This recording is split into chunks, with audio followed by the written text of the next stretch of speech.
नमस्कार, मैं हूं आपके साथ शीरीन और एबीपी न्यूज पर आप देख रहे हैं टीवी का सबसे नया शो रणनीति में बात। सबसे पहले उन हादसों की जो दिन की सबसे बड़ी खबरों के न्यूज मेकर हैं। दरअसल सुबह जयपुर और दोपहर में मेरठ, दो अलग अलग हादसे हुए। जयपुर हादसे में गाड़ियां आग का गोला बन गई तो मेरठ में कथा सुनने गई महिलाएं भगदड़ के दौरान घायल हो गई। बताएंगे आपको पूरी खबर।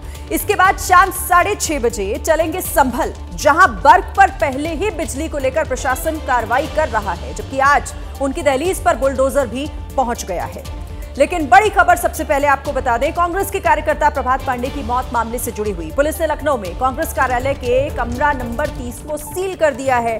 बुधवार को कांग्रेस के विरोध प्रदर्शन के दौरान कथित तौर पर प्रभात पांडे की मौत हो गई थी, जिसमें पुलिस का ये एक्शन कांग्रेस दफ्तर का कमरा नंबर 30 सील कर दिया गया।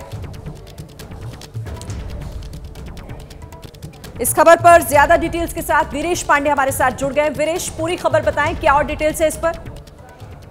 कि प्रभात पांडे की मौत के बाद से दबिश दे रही है यूपी पुलिस, लखनऊ की पुलिस अजय राय की तलाश में, और कई ऐसे पदाधिकारी हैं जिनको नोटिस दिया गया है कांग्रेस पार्टी के, और उन पदाधिकारियों की तलाश में लगातार पुलिस सर्च कर रही है। और वही वजह है कि उस कमरे को सील किया गया है।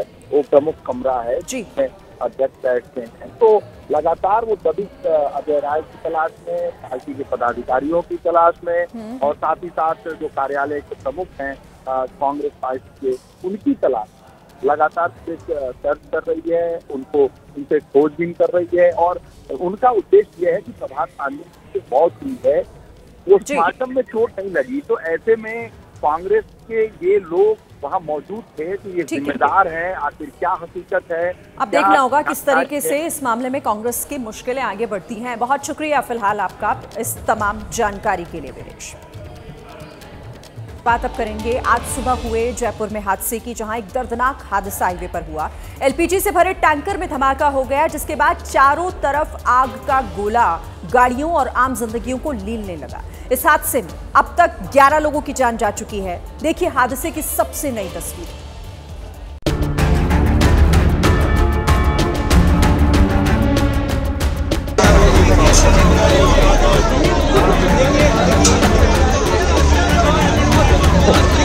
यहाँ कोई बम धमाका नहीं हुआ है, ना ही कोई आतंकी हमला, लेकिन आग का गोला ऐसा जैसे यहाँ कोई बड़ा बम धमाका हुआ हो और चारों ओर आग फैल गई हो।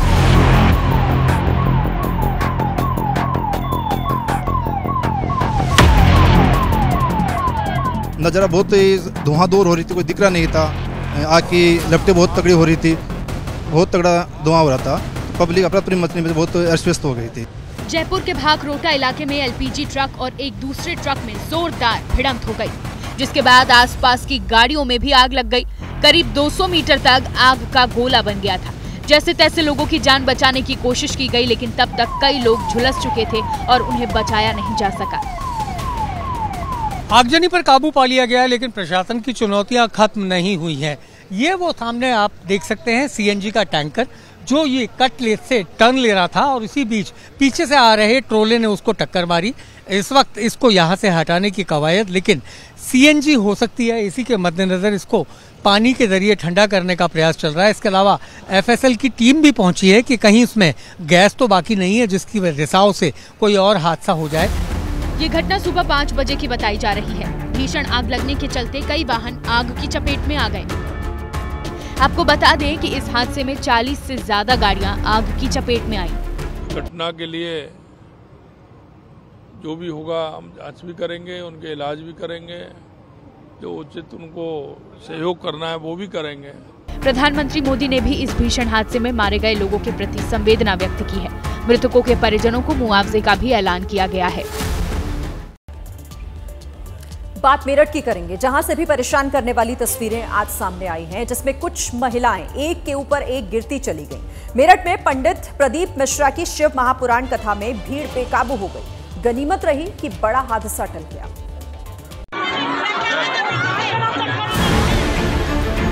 भगदड़ मची और यहां महिलाएं एक दूसरे के ऊपर गिरकर दबने लगी।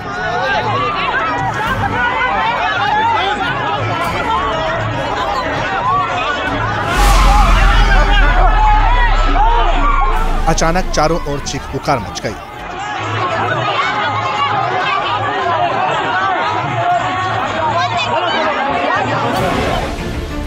मेरठ में पंडित प्रदीप मिश्रा की कथा में शुक्रवार दोपहर भगदड़ मचने की तस्वीरें बता रही हैं कि हालात कितने बिगड़ गए थे। मेरठ के परतापुर में शिव महापुराण की कथा का आयोजन किया जा रहा है। गार्ड हैं जो बाउंसर हैं, उन बाउंसर ने अचानक से गेट खोल दिया था और जो भीड़ थी वो भीड़ आ गई थी, कुछ महिलाएं दबकी थी, उनको निकाल लिया गया है। फिलहाल जो कथा है वो यहाँ पर सकुशल संपन्न चल रही है। फिलहाल हादसे की जांच हो रही है। सीनियर ऑफिसर्स उसी टाइम मौके पे थे तो तुरंत अटेंड भी कर लिए हैं। अभी ज़रूरत करने पे फिर हम लोग और एडिशनल फोर्स अभी भी रीअरेंज, क्योंकि कल कथा कंप्लीट होते समय थोड़ा भीड़ चलेगी घर जाने के उसमें, तो we are taking more precautions उसमें, कहीं कोई इंसिडेंट ना हो जाए। बताया जा रहा है कि यहाँ शताब्दी नगर में चल रही इस कथा में रोजाना 1 लाख से ज्यादा लोग पहुँचते हैं। आज इस कथा का चौथा दिन था। इससे पहले हाथरस में 2 जुलाई को भोले बाबा के सत्संग में भी भगदड़ मची थी और करीब 123 लोगों की जान चली गई थी। वैसे हादसे की खबर तो महाराष्ट्र के पुणे से भी सामने आई। यहां बारातियों से भरी हुई एक बस गड्ढे में जा गिरी। बस में करीब 40 यात्री सवार थे, इनमें से 5 लोगों की जान चली गई।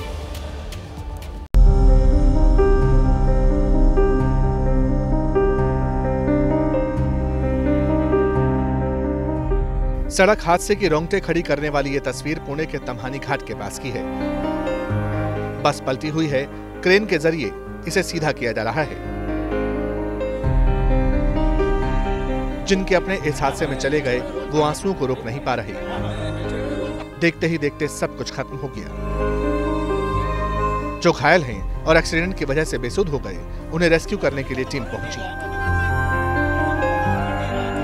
लेकिन कुछ लोगों के लिए काफी देर हो चुकी थी। जानकारी के मुताबिक बारातियों से भरी बस चाकन से महाड जा रही थी। रायगढ़ के तम्हिनी घाट पर ड्राइवर ने बस का नियंत्रण खो दिया।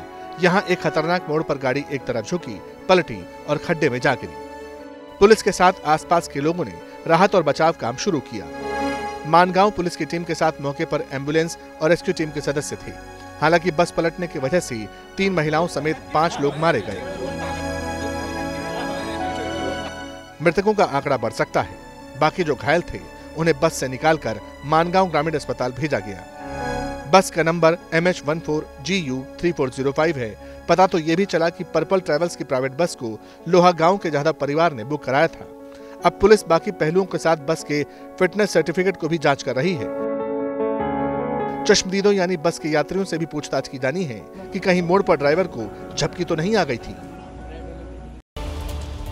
भोपाल में इनकम टैक्स विभाग ने रेड की और रेड के दौरान लावारिस कार से इतना सोना और कैश बरामद हुआ जिससे किसी के भी होश उड़ जाएं। रेड त्रिशूल कंस्ट्रक्शन, क्वालिटी ग्रुप समेत कुछ कारोबारियों की यहां की गई है। 1, 2, 3, 4, 5 नहीं, पूरे 52 किलो सोना। 1-1 किलो के गोल्ड बार यानी सोने के बिस्किट। पुलिस और जांच विभाग के हाथ लगे। जानते हैं कीमत कितनी है? 40 से 42 करोड़ रुपए। सोने के साथ कैश देखेंगे तो आंखें फटी की फटी रह जाएंगी। एक साथ 10 करोड़ से ज्यादा की नकदी भी आयकर विभाग की टीम को बरामद हुई। दरअसल कल रात 2 बजे करीब आयकर विभाग को एक लावारिस कार की सूचना मिली। भोपाल के नजदीक मंडोरी गांव में खाली प्लॉट में कार खड़ी थी। जांच की तो अंदर बैग नजर आए। कार का शीशा तोड़ा, बैग निकाले तो सोना ही सोना, कैश ही कैश।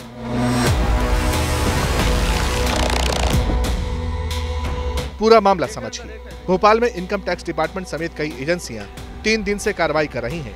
करप्शन को लेकर कुछ बिल्डर्स घेरे में आए, कुछ रिटायर्ड कर्मचारी भी शक के दायरे में हैं। इनके खिलाफ भी कार्रवाई की गई।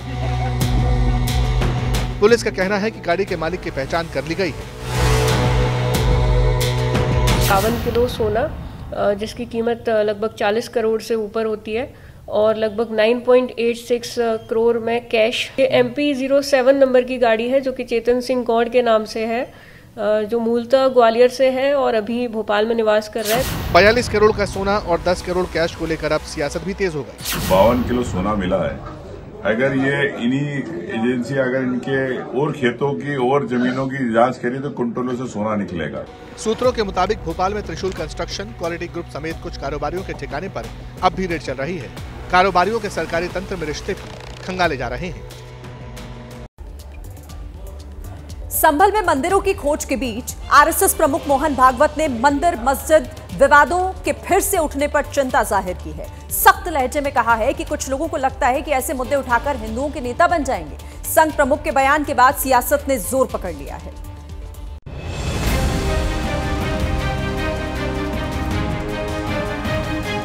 पुणे में हिंदू सेवा महोत्सव का मंच सजा था, माइक तैयार था और सामने थे मोहन भागवत। एक बार फिर भागवत के बयान सुर्खियां बने।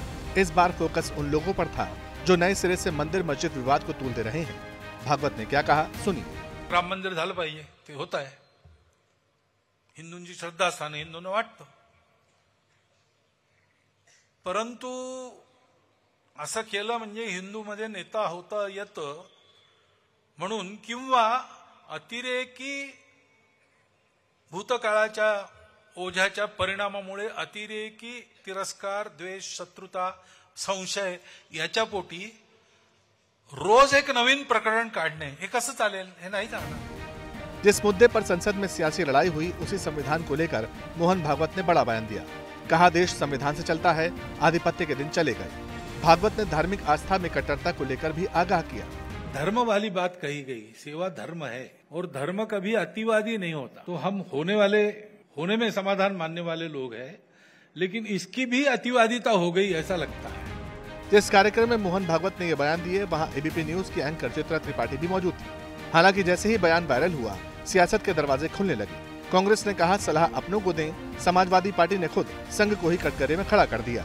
आरएसएस के सरसंघचालक मोहन भागवत जी को भारत की जो न्यायपालिका है, भारत का जो संविधान है, जो संसद में कानून पारित किए हैं, उनकी अवमानना करने की कोशिश करते हैं। सलाह उनको देनी चाहिए कि इस देश की ये सब प्रयोग जो हुआ है वो उन्हीं के संघ द्वारा ये शुरू हुआ था। हालांकि मोहन भागवत के बयानों को मुस्लिम धर्मगुरुओं ने विवाद रोकने के लिए अच्छी पहल बताया।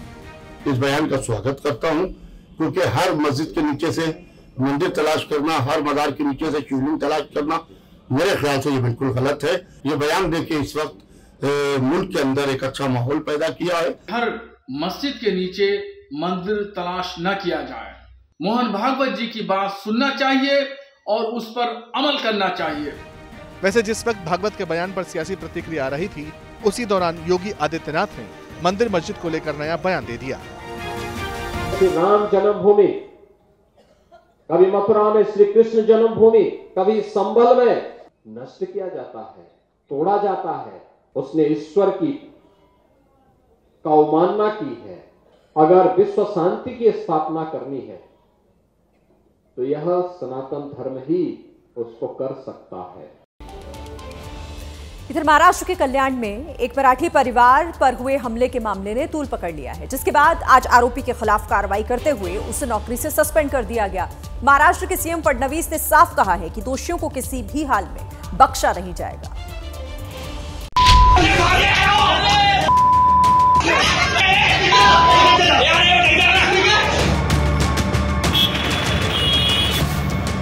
कल्याण के योगी धाम इलाके में एक अपार्टमेंट में एमटीडीसी के वरिष्ठ अधिकारी अखिलेश शुक्ला द्वारा अपने पड़ोसी देशमुख परिवार पर हमला करने की घटना ने शहर भर में आक्रोश फैला दिया।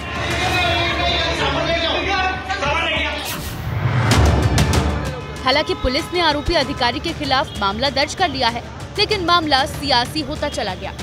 आखिरकार महाराष्ट्र के मुख्यमंत्री देवेंद्र फडणवीस ने मामले की गंभीरता को देखते हुए विधानसभा में ही अहम घोषणा की।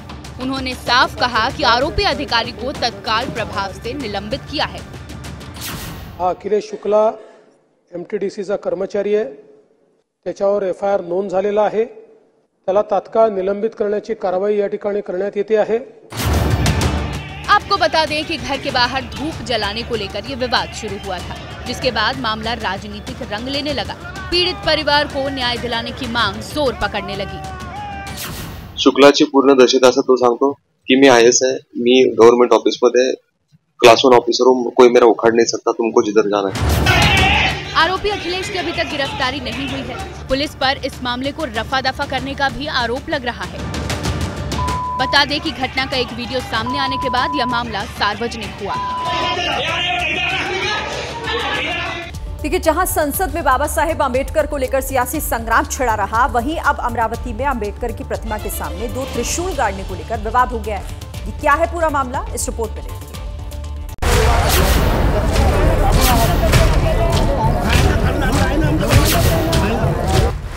संविधान निर्माता बाबा साहेब अम्बेडकर की प्रतिमा और उनके सामने गड़े हुए 2 त्रिशूल विवाद की नई जड़ बन गया है। दरअसल यहां अमरावती के बुंदेलपुरा में अम्बेडकर की प्रतिमा के सामने अज्ञात लोगों ने 2 त्रिशूल गाड़ दिए, जिसके बाद माहौल गर्मा गया। सुबह जैसे ही यहां लोगों को इसकी जानकारी मिली, त्रिशूल गाड़ने वाले लोगों को गिरफ्तार करने की मांग उठने लगी। बताया जा रहा है कि यहां एक मंदिर और अम्बेडकर की प्रतिमा के पास एक बौद्ध विहार का निर्माण किया जाना है, जिसकी वजह से विवाद गहराया हुआ है। आखिरकार प्रशासन ने हालात संभालते हुए मौके पर पहुंचकर दोनों त्रिशूलों को हटा दिया है और दोनों गुटों के बीच आगे की बातचीत जारी है।